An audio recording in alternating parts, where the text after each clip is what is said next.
Today's episode is brought to you by Bet Online. Bet Online has you covered this season with more props, odds, and lines than ever before. Bet Online is where the game starts. Hello, baseball fans, and welcome to yet another Monday crossover. This is the Locked On MLB, Locked On Diamondbacks crossover, and we're dropping this on the 23rd day of May, 2022. I'm one of your hosts. My name is Paul Francis Sullivan. Right there, check it out. You can call me Sully, but right over there, that handsome younger guy, his name, wait, what is your name? What do you call yourself? I go by Miller Thomas. That's about it. Miller Thomas. Yeah. And what do you host? I host Locked On Diamondbacks podcast. Follow me on Twitter at CreatorThomas24 for my personal account, or look up Locked On Diamondbacks, both Twitter and Instagram for the podcast handle. And sometimes I do go by the nickname Millie. Just throwing that out there. Okay, first of all, I'm not calling you Millie at all. All right. Young Millie. But also, you can follow us at Locked On MLB Pod. Same handle for Instagram. You can follow me. I'm your pal Sully. I'm at Sully Baseball on Twitter, Sully Baseball Podcast on Instagram. Thanks so much for making us your first listen, as we're available on all your free podcasting catchers. Hey, we are recording this just as the games ended on Sunday. We are dropping this on Monday morning. And there's a bunch of topics I want to talk about, but let's just review what has been an absolute banana boat barge day on Sunday. There were so many wild games, so many come from behind games. And the first game of the day on Sunday was played between St. Louis and the Pirates. And that was a real close one. The final score was 18-4. The Cardinals were up 7-0 before most people were sitting down having their nachos in Pittsburgh. And when it's 18-4 and you lose at home 18-4, that's kind of rough. But the Cardinals are doing a new trend, which is when they're up by a lot, they bring in a legend to finish the game, a legendary position player. Now, we've all seen teams that are losing who bring in a position player to finish out the game. The Cardinals are doing it when they're winning. So Albert Pujols did it last week, and he let up like 5 or 6 runs in the bottom of the ninth, or in the ninth inning, but he managed to close out the game. Today, it was Yadier Molina's turn to come in and pitch the ninth inning. I think it's hilarious. But when people say there's a lot of unwritten rules and you're not supposed to steal a base here or you're not supposed to do that, is it an unwritten rule that you bring in the catcher to pitch when you're winning? Is it, hey, we're beating you so badly, it doesn't even matter. We'll bring in a position player. You're not going to score enough runs. The unwritten rules are the worst thing in baseball. And I think amen. I think after that, Yadier Molina and Albert Pujols both have like the same career ERA now. So I think they're both just building their Hall of Fame cases. They say, look at Ohtani. He's doing it a little bit earlier than us, a little bit younger, but you got to add that degree of difficulty for what Pujols and Yadier are doing in their advanced ages. So it actually might be more impressive that Yadier and Albert Pujols are pitching this late in their career as opposed to Shohei Ohtani, who's doing it for the Angels in the prime of his career at like the age of 28. Well, when you think of walk-off wins in 2022, what city do you think of? What is walk-off central in 2022? Opponents in Boston. No, Baltimore. Baltimore is walk-off city. They've had 3 of them since last week. Santander hit a walk-off home run against the Yankees. Odor hit a walk-off home run the other day. He had a weird walk-off fielder's choice in an extra inning win against the Tampa Bay Rays. There was a bunch of games, like the Orioles scored 2 in the bottom of the ninth and then managed to beat the Tampa Bay Rays. Hey, look it. The Orioles aren't good, but they're not rancid. Not at least at this point. There are some teams that are absolutely dreadful, and the Orioles are merely bad. And bad is better than rancid. So that's a step in the right direction. And to come back from behind and win 7-6 against the Tampa Bay, where they tied it. Austin Hayes got the game tying single in the ninth, and just a weird ball to G-Man Choi being fielded, and Adley Rutschman came in to score for the Orioles. The Adley Rutschman era has begun. We're going to talk a little bit about his debut a little bit later in there, but good for the Orioles, showing some stones and winning against the Rays, winning against the Yankees. That people can't circle Baltimore as a guaranteed victory. I like it when teams show up and say, hey, you got to beat us. Yeah, they're kind of like the poor man's version of the D-backs in the American League because they're both coming off terrible season last year where they won around 50 games. But I think Baltimore on paper came into this season and they weren't trying to make the postseason. But I don't think they were trying to do what the Cincinnati Reds were doing or the Pittsburgh Pirates, where they're just putting absolutely no talent on the field. At least Baltimore still got like the Ryan Mountcastles and the Mancinis. Now they're calling up Rutschman. Like they're trying to put talent at positions where they feel like talent is needed. They're calling up their young prospects. They're putting the young players in play at positions of need, and they're also keeping the veterans on their team that, are also productive and useful as well, that can help mentor these younger players. So I don't think Baltimore's in a position like the Cincinnati Reds or the Pirates, like I mentioned. I can actually kind of see the plan with Baltimore, and actually it looks like they're moving toward the right direction. So I like what I'm seeing from Baltimore right now. I still think they're a few years away, but I can at least see the direction and the vision of what they're doing in Baltimore. By the way, in terms of direction and vision, going through the Sunday games, again, crazy game after crazy game. Kansas City put up a 5-spot in the 6th against Minnesota. They took a 6-0 lead into the 8th inning. Okay. You're up 6-0, 8th inning. You're at home. You think you're going to cruise into port. The Twins rallied for 5 runs in the 8th inning, and it was single. It was just a bump, sac fly. Finally, they hit a home run to pull it to within 1, and then they scored 2 in the top of the 9th. So they took a 6-0 deficit in the 8th and turned to a 7-6 victory, again, on the road. Good for you fans in Kansas City to show up to that game, only to see your team get, completely cough up the game. I believe a big part of that was the fact that the Royals were wearing powder blue uniforms at home. Powder blue uniforms are road uniforms. You were wearing them at home. Then look what happened. You blew that lead. Just like the Phillies had a 7-0 lead. They wore powder blue uniforms at home. The Mets came back. Does correlation equal causation? Every single time. And with that, the Twins beat the Royals. And with that, the Twins remain 4 games ahead of the White Sox in the loss column, actually 4 games ahead altogether. And the Twinkies have, you know what? They still have the 3rd best record in the American League right now. They're still in 1st place. And it'll be June pretty soon. It'll be that first real checkpoint of the season where you say what kind of team we are. Once you get into June, you can't just say, they got off to a hot start. Then you're like, no, a third of the season will be passed. And the Twins, who I picked to go to the playoffs as a wild card team. I'm going to keep saying that every single time because I demand credit for that.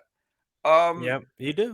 They're piecing together enough of these wins to make you say, okay, maybe they're contenders like they were in the COVID season and the season before that.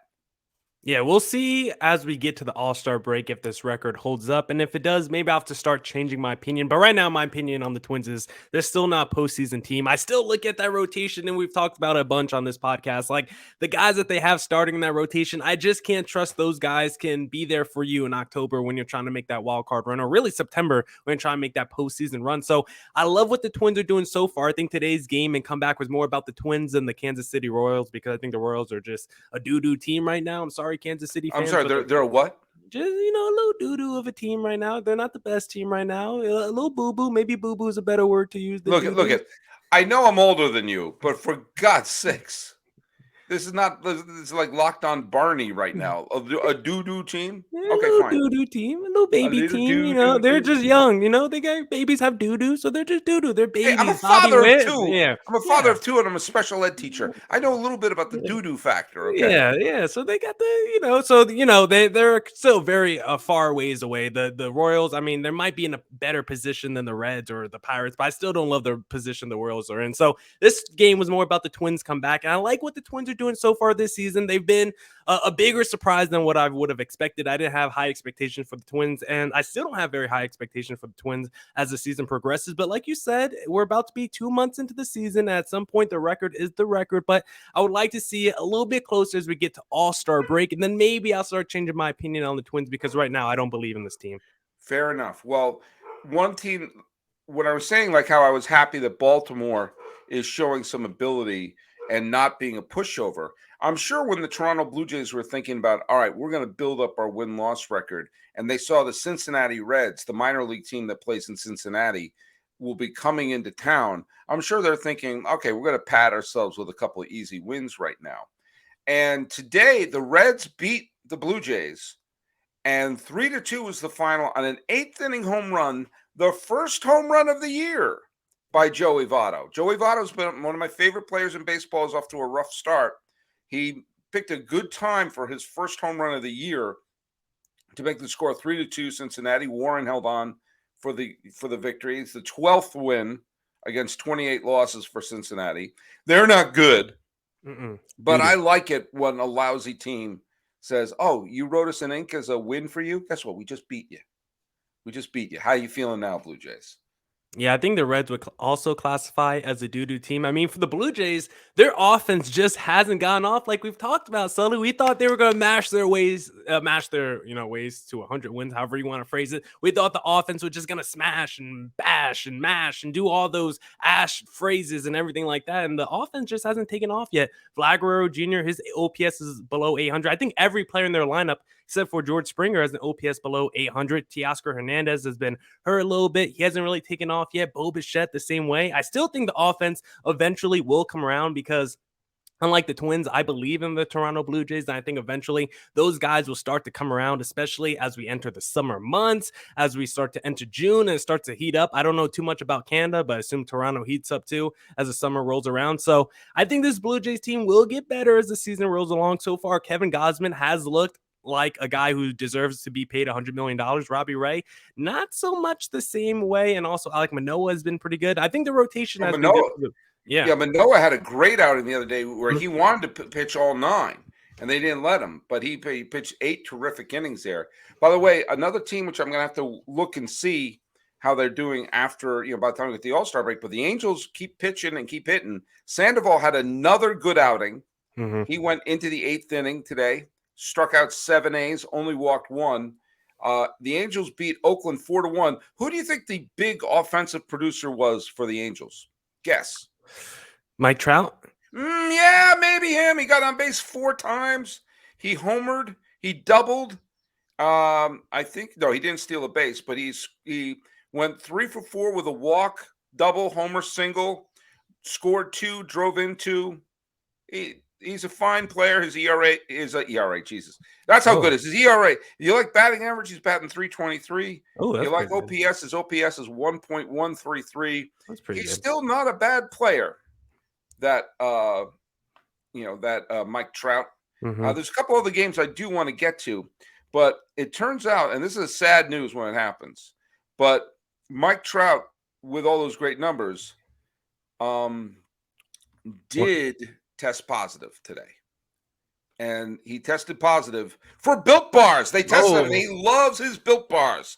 And you know what? If you love brownies, there's something that you and Mike Trout and all of us will enjoy, and that is the Brownie Batter Puff. That is a delicious Mad Lib. It's fantastic. The Puff is taking protein bars to the new level, a bizarre level, and they're available right now at Built.com. You've tried these, right? We talked the other day about the Christmas cake one. You did that, not Christmas cake, the birthday cake. Yeah, now we got the Brownie Batter Puff, and that's just delicious too. Oh my God. Delicious, but only 140 calories, 17 grams of protein, 7 grams of sugar. Brownie Batter Puffs are the perfect pick-me-up for any day. That's why Mike Trout eats them by the pound. That fact has not been confirmed, but I do know that Mike Trout is a multiple MVP. Dale Murphy is a multiple MVP. His days with the Atlanta Braves, and he has said he loves Built Bars. And I'm telling you, trust Dale Murphy, who's been a guest on the podcast. Wonderful man, borderline Hall of Famer, loves his Built Bars. And guess what? They are made with collagen protein, which your body absorbs more efficiently and provides tons of benefits. Brownie Batter Puffs will have you completely forgetting you're eating a protein bar. No need to pinch yourself. This is the real life. So what you got to do is go to Built.com to get your Brownie Batter Puffs now. Go to Built.com. Use promo code LOCK15 to get 15% off your order. Use promo code LOCK15 for 15% off at Built.com. Hey, Millard. Hey. What's your first listen? The Lockdown Now podcast. Well, my first listen is Locked On Diamondbacks. I Oh, don't know why your first listen is not Locked On MLB, but fine. Hurt my feelings here. But I guess we all go right to the Locked On Now podcast, where they have recaps of Major League Baseball game with analysis from local experts, taking fans through the season like no other network, free and available wherever you get your podcasts. A couple of the games I want to bring up. The the Red Sox had an incredibly weird 4-game sweep of the Seattle Mariners. mm-hmm. And a bunch of the games, the Red Sox fell behind really badly, like by 5 runs, by 4 runs, only to pick themselves up and score a pile of runs. Thanks in part because Trevor Story hit 5 home runs in the series. The guy was getting booed out of town. People were comparing him to Carl Crawford and other people who busted with the Red Sox. And so he had a 3 home run game, then another go-ahead home run, and then he had another go. I mean, he just was a machine. And the Red Sox wound up today. It felt like they had a 5-run lead. Instead, they only had a 1-run lead as they just kept, leaving runners on base. Seattle tied the game in the 9th, took the lead in the 10th with their ghost runner scoring. And the Red Sox scored their ghost runner. And then Franchi Cordero hit a walk-off grand slam. Take that, ghost runner. And the Red Sox wound up with a weird 8-4 win. And when that was over, I flipped immediately to the Dodger game. And I thought, I wonder if that game could end any weirder. And it did. As the Phillies tied the game in the 9th. And then in what should have been a game-ending ground out to Max Muncy, he booted the ball, and the tying and winning runs came in to score.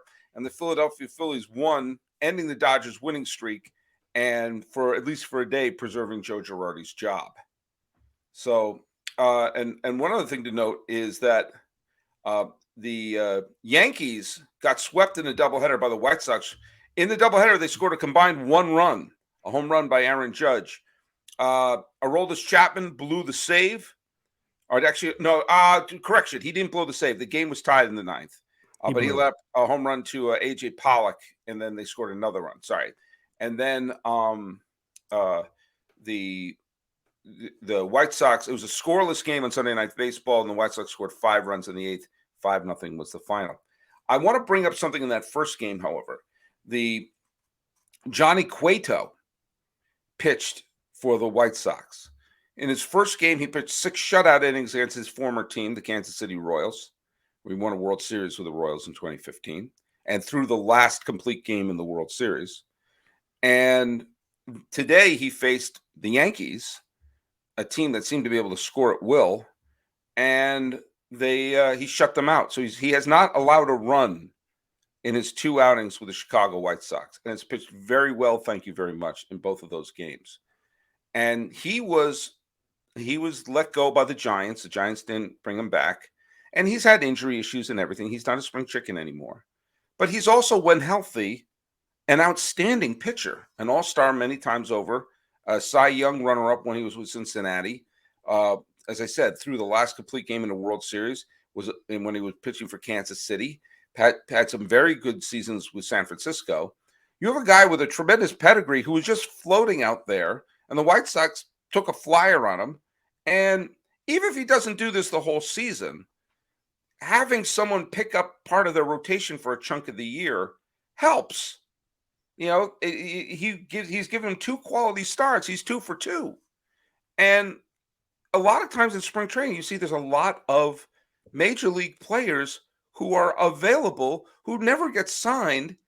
And I'm a big believer in filling up your roster with major leaguers, and at least giving major leaguers a shot, because, sometimes they can help. And the White Sox may have stumbled across a solid piece of their rotation by giving a flyer on maybe not a Cy Young candidate anymore, but maybe still a good major leaguer in Johnny Cueto. Yeah, I agree to a certain, extent. I think it really depends on the player. Someone like Johnny Cueto, I mean, if you look at his numbers since 2016, he really hasn't been that good. He has like 1 good season. Maybe that first year where San Fran was maybe his only good season. He was solid last year in San Fran as well. But overall, since 2016, Johnny Cueto has been kind of mid. Maybe as a back end starter, as an innings eater, if you're like the New York Mets and someone went down, like you had your top 3 starters of the Mets just go down, maybe signing someone like Johnny Cueto to eat some innings into like a Scherzer or a DeGrom DeGrom comes back, maybe it's a good idea in that kind of situation. But overall, if I'm a team like the D-backs or the Orioles or, kind of these average to below average teams, like I don't need a Johnny Cueto on my team. If I'm the Cincinnati Reds, the Pittsburgh Pirates, those Rancid teams like you talked about, I don't need a Johnny Cueto. If I'm a great team, yeah, he's good insurance. Like I said, if someone gets injured, like the New York Mets just had this past couple weeks, but overall, someone like Johnny Cueto, like what he is. So if you're a team that can use the extra help in the insurance, yeah, sure, why not go for it? But if you're just a team that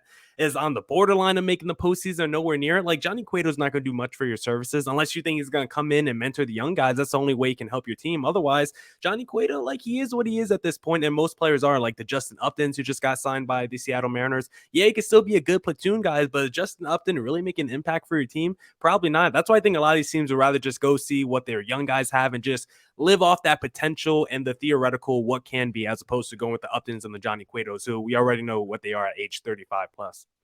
Well, I mean, the only thing I'd say to that is sometimes you would have it sometimes may help a team build up some of their young players if they know there's a couple of spots, like maybe in the rotation or on the field, where they don't have to worry so much about one turn in the rotation, one spot in the lineup. If I have a team that has a lot of young pitchers, I would want a really good, solid veteran shortstop behind them, because I'd want to make sure if you have a player who's going to hit a lot of ground balls, that you don't have someone still learning the position behind them. That way, maybe they'll get more confidence and work on there. I think a team like the White Sox, who their postseason or bust this year. I mean, they went into this year as the consensus pick to win the American League Central.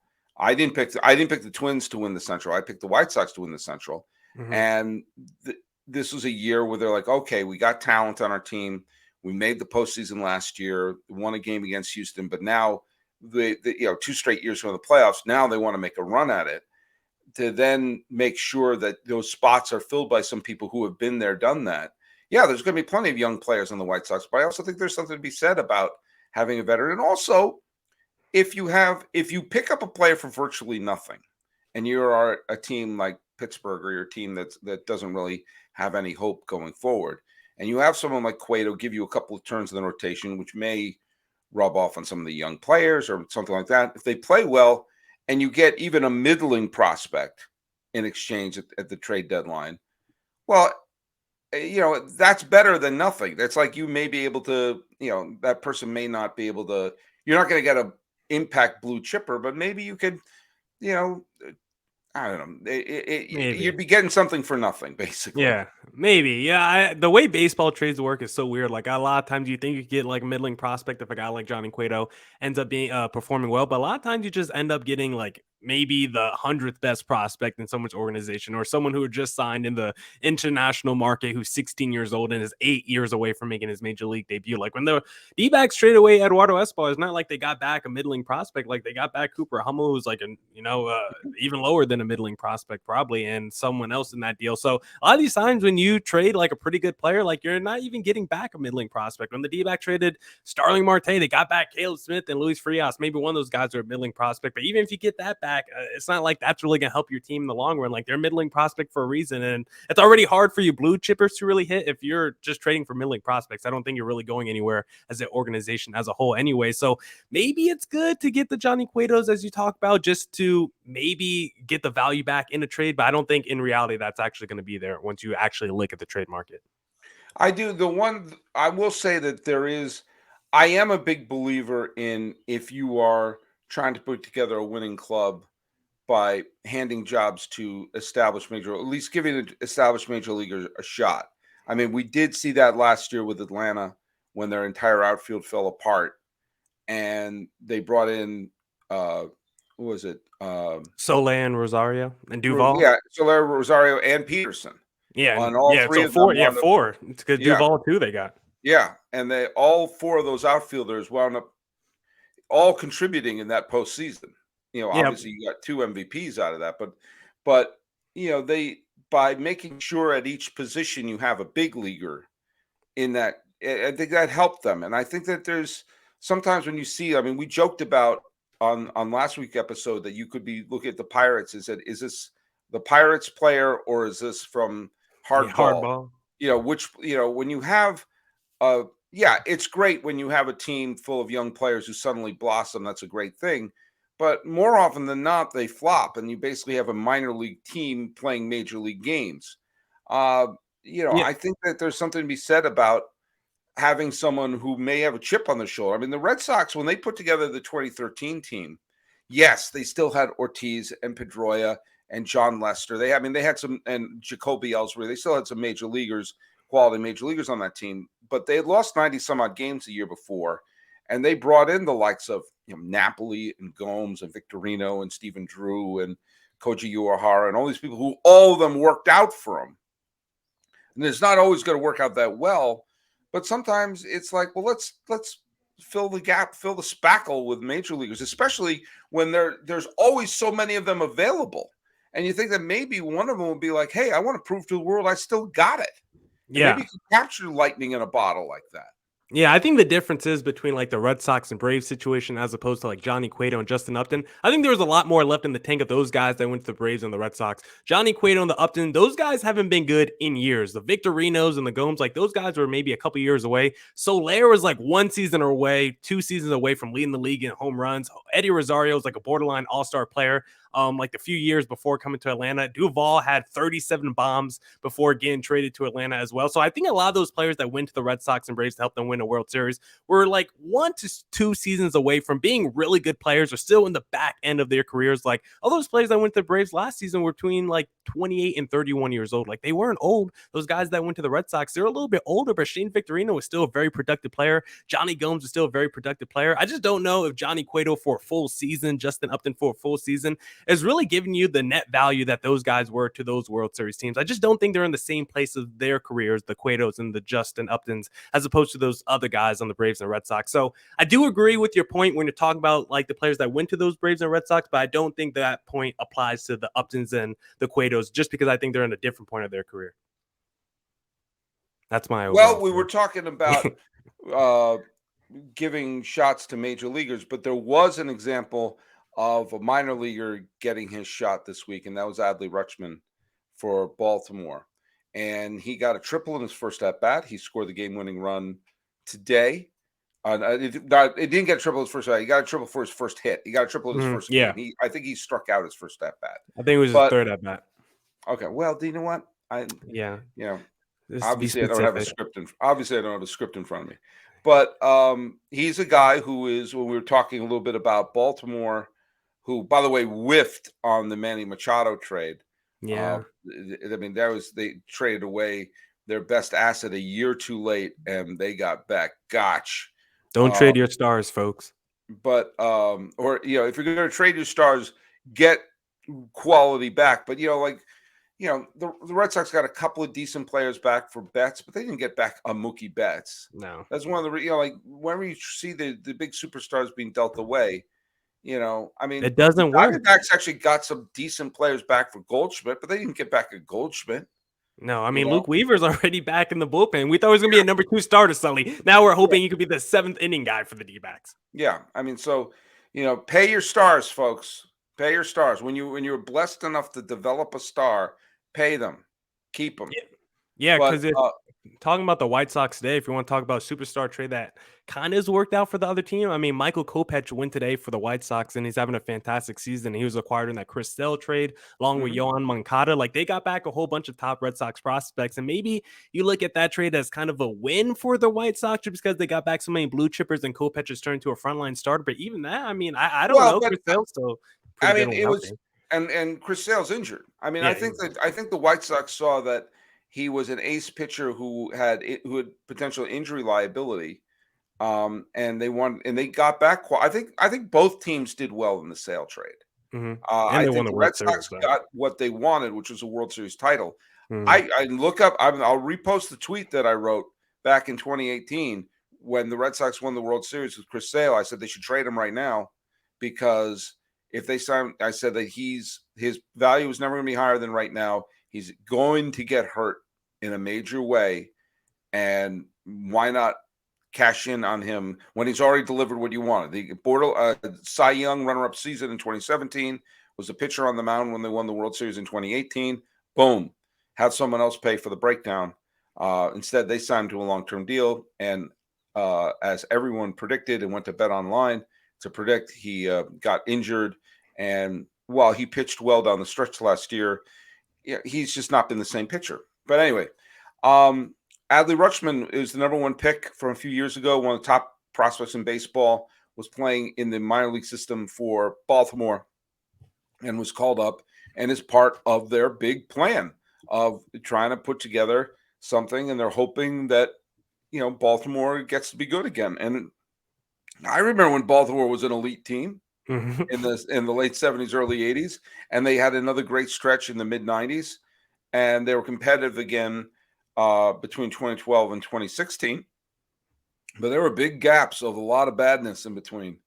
I think it's bizarre that Adley Rutschman is given number 35, because I just say, wait a minute, Mike Mussina's number 35, Hall of Famer, is not retired in Baltimore? Really? Don't you retire your Hall of Famer numbers? The White Sox have retired everybody's number. I think my number's retired with the White Sox. But Rutschman is now with Baltimore, and I'm going to say something. I'm not. I don't know him that well. I know he's a big prospect. Yep. I'm just now learning to pronounce his name. I'm not a Baltimore Oriole fan by any stretch of the imagination. I have no ill will against the Orioles. I enjoy the city of Baltimore, but I'm rooting for this guy, and a big reason I'm rooting for this guy is they showed that great clip when he was told he was going to the majors, and his teammates all came running in to give him a big, huge hug. And on his first game, the cameras caught him just before he put the mask on, him just looking around, the whole thing, soaking it all in, just being like, I'm a major leaguer now. And it was a really, it was a heartwarming moment. It was one of those like, wow, this is baseball. This is what his whole life he wanted to be a major leaguer, and we're watching him do that. And it was really, it humanized him. It was nothing about his war, nothing about his whip, nothing about his dip, nothing about his babip. It was about him. And that I found myself going, yeah, I like this guy. I don't know who this guy is. He could be a jerk. I don't know, but I was rooting for him. And the TV caught that. I don't know. Did you see those clips? Yeah, I saw the clips because guess what? One of the people who I work with at the Arizona Coyotes dropped in our inspiration channel for our creative team because we loved it at the Arizona Coyotes. We want to, maybe draw inspiration from that video because that's what baseball needs. They need exposure and they need marketing for their stars. So it was a great job by the Baltimore Orioles to kind of, it's kind of, I think, the Last Dance kind of started this, where you want to just follow a player's journey and career from the beginning and just get all that behind the scenes footage and access, just because it creates such a great video and it really humanizes these players, like you said. So I think what baseball, not even baseball, let's give the Orioles credit, because I don't know if baseball had anything to do with this. I think Baltimore did. I think the Orioles did. Yeah, this might have been all internal by Baltimore's creative team. So I want to give the Orioles credit for doing this, because this is what we're missing from baseball: more videos, more stories like this, more long form about the players and behind the glove, behind the hats, or whatever you want to say. So I was glad to see that the Orioles did this, because we know the marketing and the exposure for the players is an area that's been lacking, and it seems like it's up to the teams to do a better job of marketing their players, because the sport of baseball is not doing a great job of it. Well, and I'm gonna bring up a couple. I have brought up this. I was once on a podcast, and I think it was Baseball PhD, which is a really fun podcast that I've been a guest on for the last bunch of years. I do a bunch of spots for them. Go check out their podcast. I'll give you a plug, guys. But one thing one of them, the hosts, asked me was, what would you do to get someone who's never followed baseball to try to get into baseball? And I said to them, I think they were expecting me to talk about this stat or this strategy. And I said, find the best human interest story. Find someone that they'll emotionally want to root for, not because of their stats, because you like them, and get them to root for that player and build upon that. And I think they were surprised by the answer. I said, think about the Olympics. When people watch the Olympics, they watch sports that they don't give a damn about. They don't give a damn about ice skating. They don't give a damn about the luge. They don't give a damn about the 50-yard dash or the javelin or whatever the hell they're doing. But they always create these human interest packages that make you want to root for that person. When you think of a sports movie, think about a really good sports movie, whether it's Rocky, whether it's, Bull Durham, The Natural, Cinderella Man, and whatever sports movie you're talking about, is it Airbud. just a breakdown or Breaking Away, which is one of the great sports movies of all time? Hoosiers, all these films that that even White Men Can't Jump, like Mm. anything that's a sports related film. Is it a breakdown of the stats? Are we breaking down Roy Hobbs' OPS in The Natural? No, we're following their story. The Cutters in Breaking Away or in Bad News Bears. What I'm going to list all these great sports movies because there's a ton of great sports movies. The Longest Yard. It's never about, okay, let's analyze their passing game, and then no, you're learning the story behind them and you want them to win. And sports can do that. It's like a show where a play where the actors don't know the finale to. And if you get emotionally invested behind someone, like it has to be something so obvious for baseball to wake up and know how to do it, like Jim Abbott born without a hand and having Mhm. to balance the glove on his hand. People got enthralled by that. It was hard not to root for Jim Abbott. But it has to be that obvious for baseball to say, oh, maybe that's a human interest story, instead of figuring stuff out. My wife was watching Top Chef the other day. Okay. Ooh. I'm not a chef. I can't taste what they're eating. I don't know if it's any good. But I get into shows like that. And I used to get into Project Runway big time, and I know nothing about fashion. But the reason you got into those shows is you were rooting for the individuals. And you're like, oh, I like this person. I hope they sew this dress together or make this filet mignon right. And this is on stuff that I don't care at all about. And you get totally drawn into it because you're rooting for the person to win. And you learn about them. And baseball can do that because there's so many potential stories. There's people who grew up in poor backgrounds, people who grew up who are immigrants, people who grew up who dealt with this tragedy, that tragedy, this thing, that thing. Some people could be really funny, some people could be winning for an orphanage. I don't know. Make stuff up, but give us reasons to emotionally attach yourself to a team or a player, because otherwise these just look like a bunch of jocks that we're reducing to numbers. Yeah. And it's tough to root for jocks and it's tough to root for numbers. Yeah, I think I just got lost in awe by your rant, Sully. But I think the player bandwagon, I think the player bandwagon, I couldn't even form a thought for a second before I started talking because your rant just gave me such a inspiration and just drew such emotion from me. But I think the player bandwagons is something in baseball that you don't really see in terms of the fan bases, because we know baseball is a very regional local sport. Yeah, I don't know what this face you're making is, but we know baseball is a very regional and local sport. And it's like, wherever city you're born, you're probably gonna like the baseball team next to you. You don't really see the player bandwagons in baseball as much to other sports. Like in basketball, there's a lot of LeBron fans, and those guys just follow LeBron from team to team. In baseball, I mean, part of it's on the players because they want to sign 15-year deals and they're never going to leave. But you don't see really a lot of fans that are fans of the Angels because they love Mike Trout. They're fans of the Red Sox, and now they're fans of the Dodgers because they're following Mookie Betts' career. I will agree we need the younger fan base to care more about the players and become more player bandwagons like we've seen in basketball and football. But I don't know if the human interest stories is going to drive the younger fan base there, because I do agree older audiences, guys, above the age of 30. I don't know if kids are going to be there like, let me see how this guy came up from the dirt and how he was able to, make a name for himself. I don't know if kids, 10 years old actually care about that. I think they just care about what kind of swag does he have? Does he hit home runs? Does he pimp the home runs? Does he do a bat flip? I don't think the kids actually care too much about the human interest element too much. Maybe as they get older, they care more about that as they start to develop, deeper feelings toward these players and a deeper connection. But I think off the offset, if they see the guy get drafted and he has some, tough story about his come up, I don't think a 8-year-old boy is going to care too much about that. I think really what we're missing in baseball, here's my point, Sully. Here's my take on it. I think what we're missing in baseball is the barbershop debate. That's why I love sports. I like to argue. I just want to talk about who's the GOAT, who's the greatest player of all time. And you can't do that in baseball as you can with other sports because it's become too mathematical, too analytics based. The stats are phenomenal, but you can't argue anymore because if you say Mike Trout's not the best player, they just say, look at the stats. He is the best player. And to a point, that's true, but I want to have some debate. I want to have some argument to it. And you can't have that in baseball no more. Well, that's true. I think that's the one thing. But here's a point that I'll make here. The sandbox is gigantic. There's not one way to do it. Mhm. Maybe the way that I'm aiming for is getting an older audience in. You like to say things like doo-doo teams. Yeah, So you I'm clearly think like a younger person. yeah, I'm not mature yet, Sully. Okay.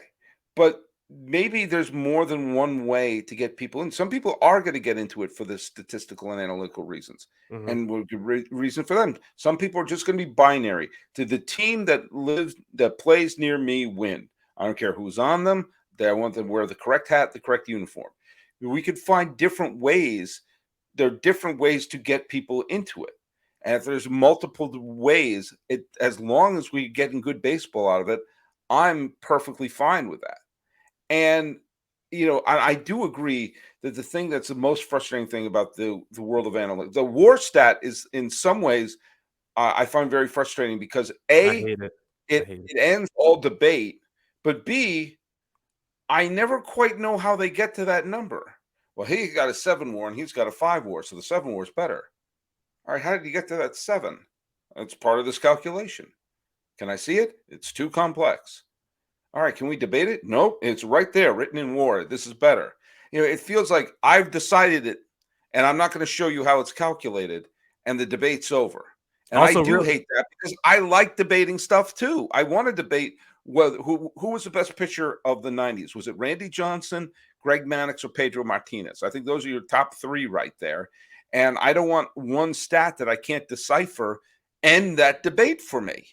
Yeah, a real quick point of war why it's stupid. It's also depending on what website you use, they calculate it differently. So baseball reference and Fangraphs, they calculate war differently. There's different points in their formula to get the result. So that's why I also hate war because it's not a stat that's measured, consensus across the industry.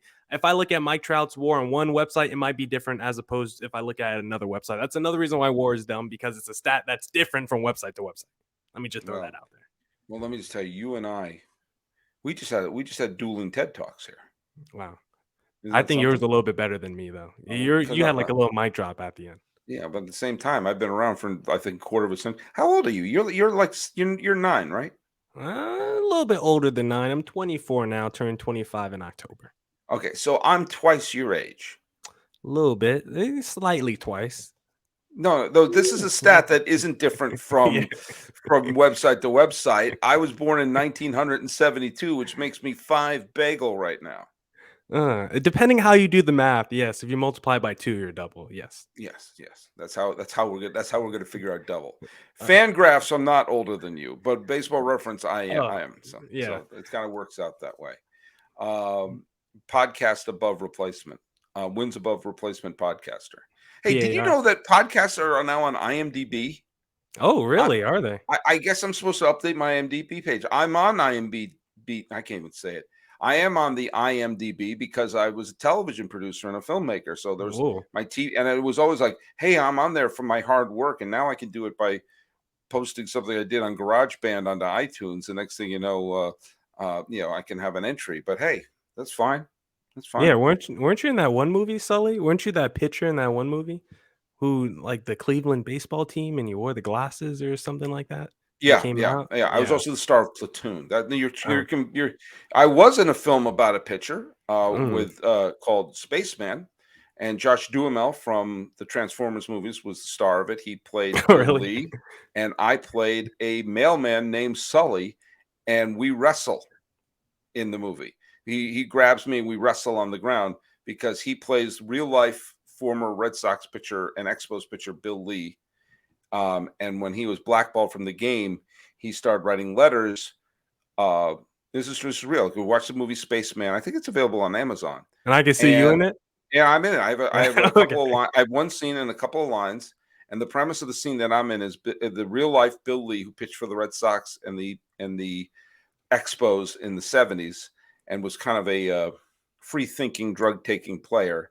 And when he was Mm. blackballed from baseball, he wrote a letter like to every National League team. He wanted to play in the National because he wanted to bat, and to every National League team offering his services. And he got no responses. And so in one scene, he thinks his mailman is stealing the letters of positive responses from the team, and I play the mailman. Um, and he tries to reach in my bag. I won't let him.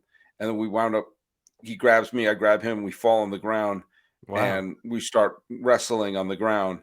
And then at the end, I throw his mail at him and I yell, "I'll see you tomorrow." Whoa. And kind of implying that this is not the first time this has happened.